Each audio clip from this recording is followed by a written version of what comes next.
Isang mapagpala pong araw mga ka-project ano. Meron po akong ibabahagi na naman sa inyo ngayon ano. Sayang nga lang ay nang ginawa ko to hindi ko pa siya na totally na isipan na to mag-vlog dito sa mga improvise kong mga ginagawa no. To mga ka-project no. Sa nang hinayang po kasi ako doon sa mga itinatapon ano na naisipan ko pwede pang magamit ano. Ito mga ka-project ko ipapakita ko sa inyo.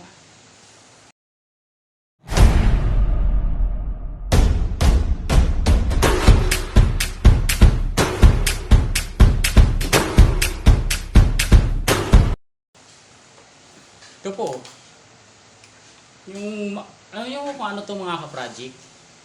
Makina po ito ng washing machine, no? Naisip ko kasi nasabi ko, yung pag nagtitinda ng ice crumble, no? Pwede siyang pang mix, no? Nakikita niyo po, yan o. Yan. Pang mix po ito. No?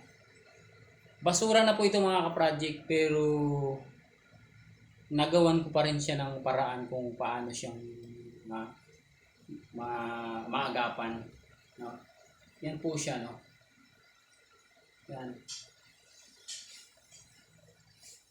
Pwede po siya mga ka-project. Baka pwedeng sa inyo kung mga nag-ice crumble kayo, kaya mga panghalo-halo nyo sa... maganda po siya mga ka-project. Oh. Pwede po ito. Kung mayroon kayong nag-ice crumble kayo lalo. No? Madali nyo siyang ipanghalo. No? Ganito lang po yan. Simple lang po ito mga ka-project. Simple lang. No? Yan. Dito po yung switch sa taas. No? Yan. Yung capacitor niya nandito sa gilid. No? Binalot ko lang siya ng electrical tape. No? Yan. Yan. Yan. Makina po ito ng ano mga ka-project ha. Motor po ito ng washing machine. No. Ginawa ko siyang pang mix ng ano ice crumble, no. Kasi minsan mahirap pagka yung mano-mano pag napagod na ko kayo, pwede po siya, no. Pwede po ito, no. Lagay niyo lang po sa kung may mga kaldero kayong malalaki, ng mga D1, kaya D2, pwede na po siya. No? Mabilis lang siya mga ka-project gamitin. Tsaka madali lang din po ito gawin kung gusto niyo po, mayroon kayong mga ganito, no. Madali lang po siyang gawin mga ka-project. Simpleng-simple lang po ito. Ayan o. Yan po. Yung kanyang dugtungan. Ano? Di medya lang po ito na stainless mga ka-project yung ginawa ko. Media. Tapos ito solid naman po ito. Na stainless din. Tapos ito yung ulo niya. No? Ito.